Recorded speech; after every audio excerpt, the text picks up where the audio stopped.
All right, I'll call this meeting to order. The recommending committee.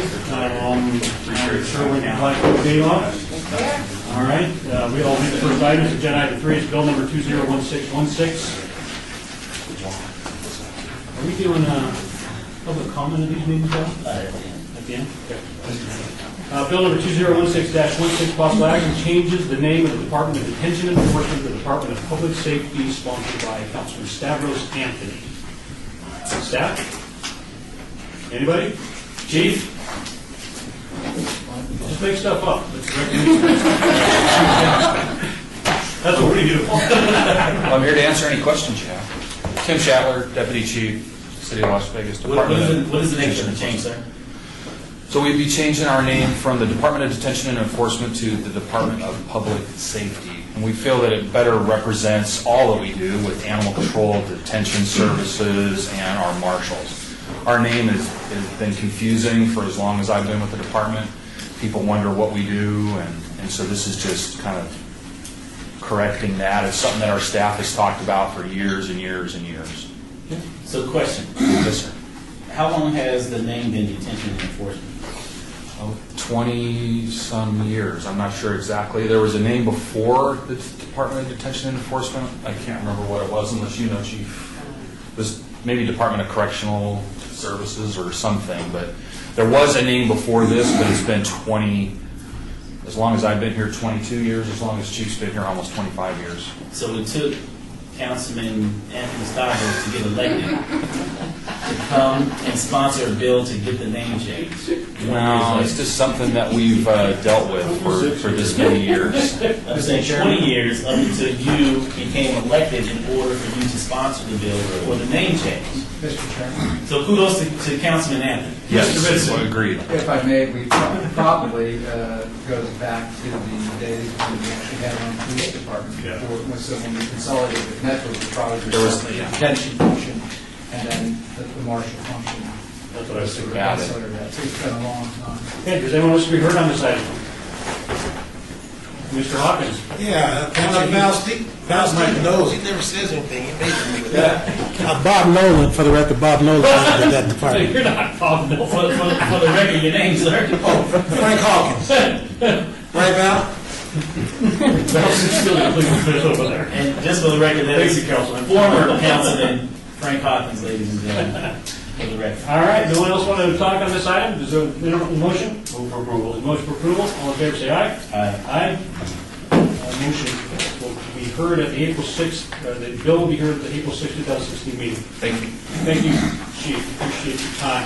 We're now moving on to agenda item number 4, it is bill number 2016-27.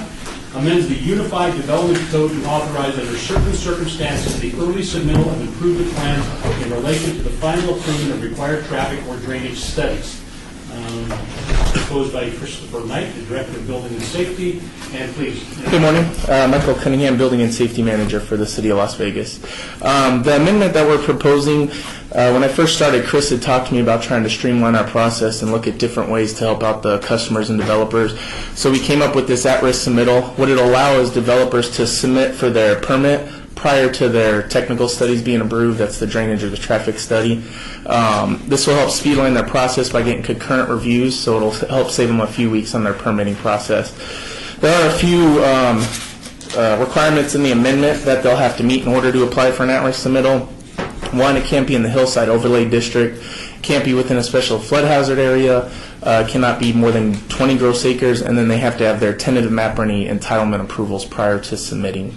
There's a fee associated with it in case they submit and changes are needed. That allows the city to re-review their plans at an hourly cost. And with that, I can answer any questions. Thank you, Mr. Cunningham. Any questions, Councilman? No? Anyone wish to speak on this item from the public? Other staff? Mr. Cunningham, please express our appreciation collectively to Mr. Knight for his forward thinking and trying to always continue to streamline the process, because I know Mr. Cargo does the same thing in planning and development to help our customers out. Yeah. And I think that's important that we demonstrate that. So would entertain a motion? Will do. Move for approval. Motion for approval. All in favor say aye. Aye. Any opposed? Hearing none. This item will be heard at the April 6, 2006 meeting. Thank you, Mr. Cunningham. Thank you. Agenda item number 5, this is bill number 2016-18, revises various requirements and limitations pertaining to medical marijuana establishments, sponsored by Councilman Bob Coffin. Staff. Ms. McElroy. For the record, Mary McElhone, Business Licensing Manager. This bill amends wording. It does several things. But basically, first part of the bill has an amendment which only allows patients with a valid registration card or designated caregiver to sell to a dispensary or cultivation facility usable marijuana or plants.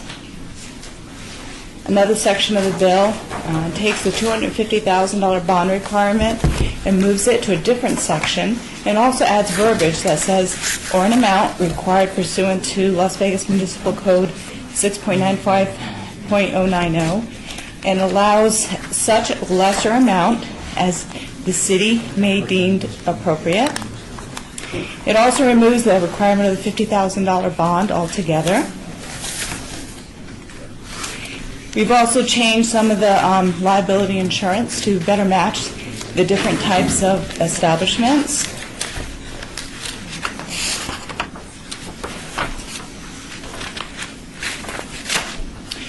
We've also had amendments that allow advertisement, such as allows advertisement to be more permissible. We've also amended the drug paraphernalia space. The drug paraphernalia space has now been changed from 10 square feet to 10% of the gross floor space in the consultation room. And we've also amended sections of the code for promotional programs. So we now allow the use of a rewards program, customer loyalty programs, or merchandise that bears a company logo or business name.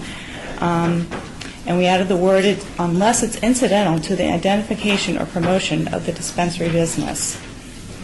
We've also amended language that allows change to the ownership and the relocation requirement, so that established businesses no longer need to wait for a compliance permit, or for the compliance permit process to take place. Wow, come a long way. Yes. Short amount of time. Council, any questions? If I might, Mr. Chairman, for the record, Karen Duddleston, Deputy Director of Planning.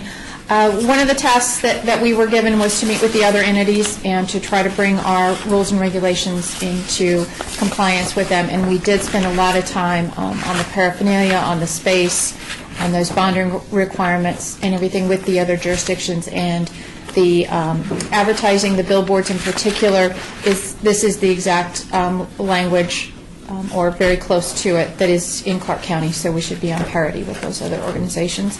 I know you have a lot of testimony. I might have some comments, if I could, after that testimony. Gotcha. Council members, any questions of staff at this point? Let me express my appreciation to you guys for going as far as you have. I think it's incumbent that the requirements for medical marijuana are the same across the region, so there's no confusion for any businesses or for any of the patients going through using these products. Anyone wish to speak from the public on this item? Please come up to the microphone, state your name for the record.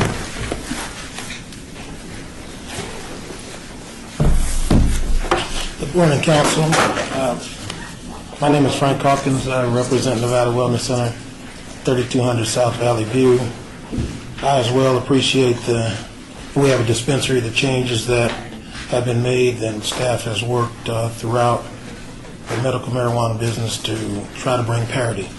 There is one thing that probably in the future that can be eliminated. The hours of operation were not addressed. And maybe if you give that authority to the director, because if things continue to pick up and they appear to be growing month by month, people will probably be wanting to change the hours. So that might be a mechanism to resolve that. I'm happy to see the changes with the paraphernalia, and especially on the signs, because our building sets off the street. And so if we can use our current sign, and as the new ordinance or revised ordinance allows us to do, that's wonderful. The issue on the hours is on page 2, number E2. if you want to address that. But other than that, we're pleased and we thank you very much. You said page 282? Thank you, Mr. Hawkins, for that. Anyone else from the public wishing to speak on this item, please come forward. State your name for the record. Good morning. My name is Michael McAuliffe. I'm the Political Outreach Director for We Can, the Wellness Education Cannabis Advocates of Nevada. We're happy to see this move forward. We support it. Nobody is going to be 100% happy with anything that comes through any legislative process or executive process. But we know that these things are going to get tweaked as we go along. It's great to see that the city is coming in comport with other groups or other governmental groups. And we look forward to working with the city in the future on this. So we're 100% behind you guys. Thank you very much. Thank you. Those comments. Anybody else wish to be heard on this item? I will say this, I think when we started out with this issue, we were trying to set the bar to do this correctly across Southern Nevada, be the leader. And we set our standard at a certain level, and the county and other jurisdictions set theirs at a certain level as well. I think we're finally getting to that point of parity. Please state your name for the record. Hello, I'm Will Adler with Nevada Medical Marijuana Association. Just one thing that I talked to Councilman Coffin about as well was that in the business licensing fees for outside cultivated marijuana, there was a clause that declared if supply was not met inside Las Vegas, you can then take outside cultivated marijuana into Las Vegas. It's sort of a herky-jerky clause where who identifies what supply is and demand is. It was on a month-to-month basis. It was one of those things that even if you had a business license, you would have to check in every month. The continual practice of having outside cultivated marijuana sold inside Las Vegas as well is sort of anti-competitive sounding. So that's one clause we talked about addressing, and hopefully it will be addressed in the future because it was very weirdly written that it restricted outside grown marijuana from being brought into Las Vegas, and that is addressed now, hopefully. Karen, would you come forward? Ms. Dawson?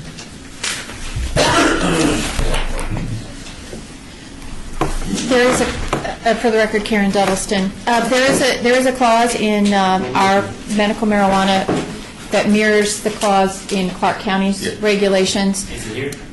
I don't know if it's in any of the sections that we're addressing. We're amending that section, but I Just don't this know for section. sure. Yeah. I don't know if this section is even part of it. What it does is gives the city council the determination when they approve out-of-area cultivators to import medical marijuana to determine that there is no supply of that available being grown in the city.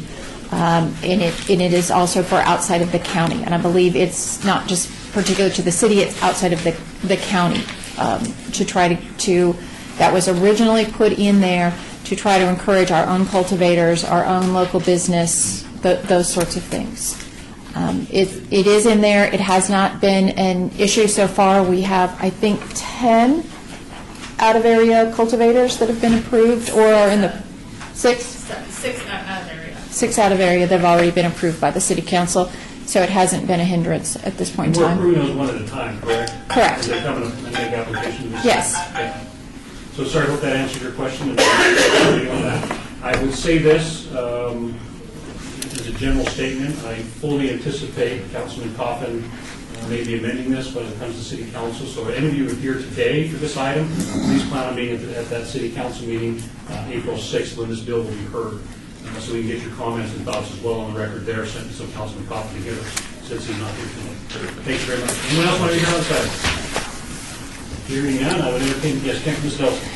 Mr. Chairman, we have been at the request of the council been continuing to monitor, especially the out-of-area fees. When we originally looked at our fee structure, we were anticipating a number of cultivation facilities and production facilities located inside of the city.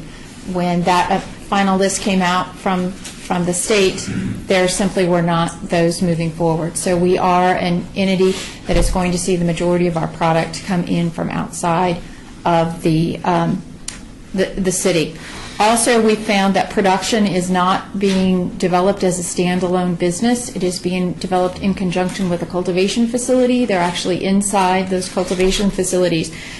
So we would propose for your consideration to address the issue of those out-of-area fees, that our current fees are $20,000 plus $10,000 for 5,000 square feet. Production is $25,000. Is that we would propose that inside of the City of Las Vegas, the production fee be changed from $25,000 to $5,000 annually, since it is in conjunction with a cultivation facility or a dispensary, and they're paying those other fees.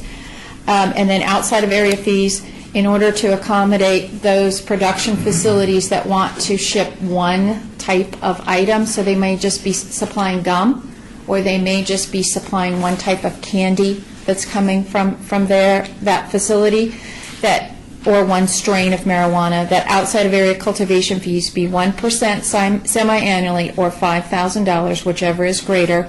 That would be currently $20,000, so that's a reduction. Production would be 1% semi-annually or $1,500, whichever is greater. And outside of area laboratories be 1% of gross revenue semi-annually. Very good. For your So, consideration. Mr. Steve will make that an amendment to this. Yeah, I'm not, I don't know what section it is. I assume section is not in the bill right now. We have to add that. It would be for the out-of-area ones, so we can go through that with you. I've got where it is right here. It's in section 6.95230. Yeah, it's not appearing in the bill. You can make that as part of a suggested amendment, although I do recommend that you ask again for public comments if that's a new proposal. Since the public has heard the recommendations coming from Ms. Middleton, does anyone else want to speak on this item? Is there a significant reduction to the fees and licensing? Assistant Senator. Good morning. For the record, my name is Mona Lisa Samuelson. I am a 25-year resident of Nevada and come to these things to represent for the medical marijuana patients. And I'm here this morning to throw my support behind anything that we can do to bring down those fees that are going to be, of course, passed on to the patient when we're talking about business licensing out of area, bringing those products in. So please keep that in mind. The patients, we're really, we're expecting a lot of the tourism. We are. We're hoping that that will help our new industry. So all of these things that you're doing, please, thank you so much. I do want to put that in while I have a moment. Thank you so much for all this hard work. Thank you for your comments, Ms. Samuelson. Will Adler, Nevada Medical Marijuana Association again. I fully support the fee structure change and how it has more flexibility and how it seems to accommodate better. Depending on where you're located, Reno has the exact same fees as Las Vegas. I mean, people are already paying their own business license fees where they're located. And then having a new, the $20,000 inflexible fee was very hard for them to swallow. So having flexibility of having 1% or a greater amount, depending on which, I think is a good way to structure it because people could plan around that and have more flexibility with their practices. So, thank you very much. Thank you, Mr. Adler. Appreciate your comment. Thank you. Is there any opposition to us lowering fees? No. Michael McAuliffe. One thing I would just point out that in technology, early adopters pay a premium if you want the fastest computer or this or that. But we shouldn't hold that true here, where you have some of these businesses, the half dozen, who have already licensed out, and they may have paid this $20,000 fee. So if you are going to now be cutting that, I think you need to make some sort of provision for fair treatment of those people who have not had any real chance to recoup that investment because the market is so small. So perhaps you could look at an adjustment or a forgiveness of that or some of that going forward until they meet that threshold. You've already collected the money, but it would be overly burdensome, I think, to just make those half dozen pay and the others have a smaller rate structure. Thank you, Mr. Culp. Thank you. Ms. Nelson, do you want to respond to that at all? Karen What do we do with those? Karen Duddleston, for the record, no one has paid any of the fees that we're proposing. Okay, no, let's speak to the No. Solve that You're not problem. supposed to do All right, anyone else from the public wish to speak on this item? I would entertain a motion. Well, before the motion, I would like one amendment. After speaking with Councilman Coffin this morning, I would like to adjust the... Depend on, It's on page 2. Do we need more than one? No, not more than one page. If you do, you can borrow mine. E2, page 2, E2, going back to the hours. Yes, between 6 a.m. and 10 p.m. I would like to adjust that to 12 midnight. And if in fact an operator wants to go beyond that point, then Karen, I would like it at the discretion of the Director of Business Licensing to evaluate that beyond midnight at the administrative level. The change will reflect 6 a.m. to midnight, and any applicants who would wish to expand those hours at the discretion of the business license director. That would be. That puts the director in a real predicament unless you want to set some standards for her to decide. Okay, we'll bring it back before council. Would that be easier? Sure. Okay, great. So midnight, and any applicant wishing to go beyond those hours can come before the council to make a request. Would that be easier for you? Yeah, how does that work administratively, Karen? Would that be an amendment to a license, or how would that happen? I believe how we would want to structure it, if it wasn't within the hours stipulated in the code, it would be by condition of a license. In this scenario, we also have all of these licensees coming back for a renewal of their license. Their licenses actually expire every 2 years. They come back for renewal. So the council would be able to have an opportunity to take a look at that. They take a look at the advertising plan. Are the billboards working? Is this working?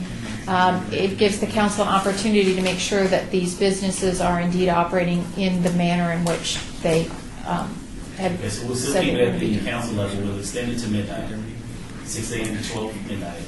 And the applicant, at the point in time their license is up for renewal, can come before the council for the request of the extended hours, should the mayor and council deem it appropriate to do so.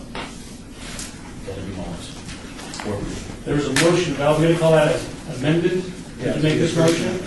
Okay, we have a motion, and with the first amendment, all in favor? Aye. Any opposed? Hearing none, the motion will be recommended to the city council with approval, and that will be heard at the city council April 6th, 2016. So all of you, please try to be in that meeting as well, and convey your thoughts, as I believe Councilman Copley would like to hear them. All right, moving on to agenda item number 6. This is bill number 2016-19, authorizing the issuance of the City of Las Vegas, Nevada general obligation limited tax performing arts center refunding bonds, additionally secured by pledged revenues, Series 2016A, tax exempt for the purpose of refunding certain outstanding bonds for interest rate savings in an amount not Yeah, I guess. Thank you.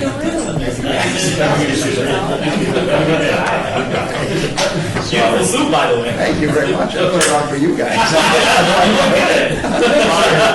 didn't put mine on, sorry. Good to see you. Good to see you. Okay, where did I leave off?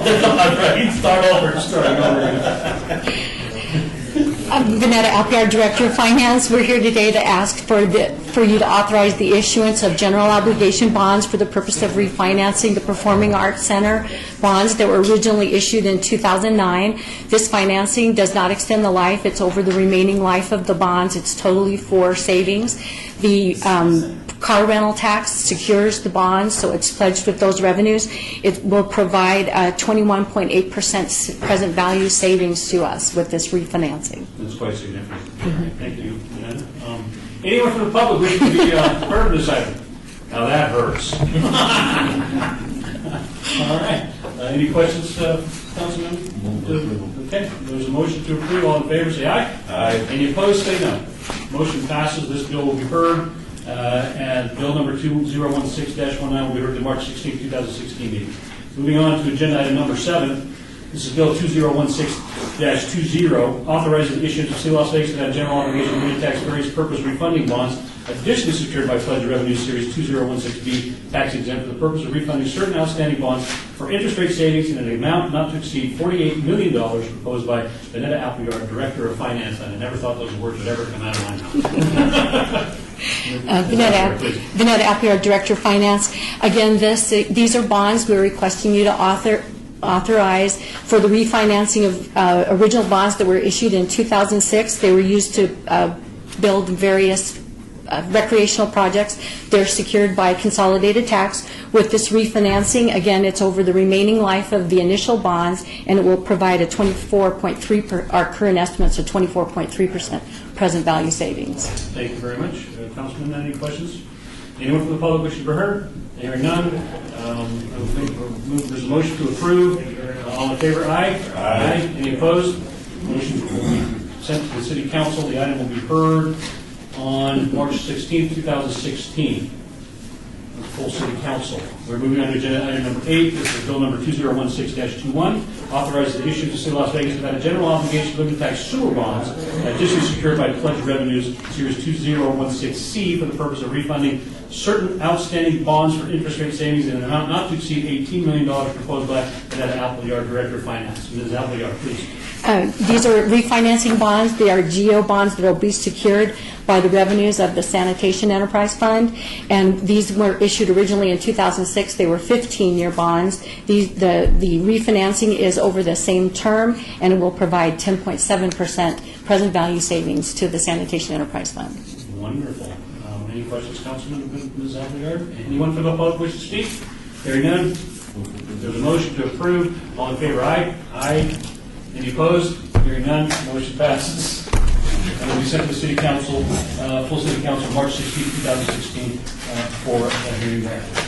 We are now... Thank you. We mentioned, thank you. We are now at citizens' participation. Public comment for this portion of the agenda must be limited. Anyone here who wants to speak at public comment? Hearing none, this meeting is adjourned. Thank you, staff.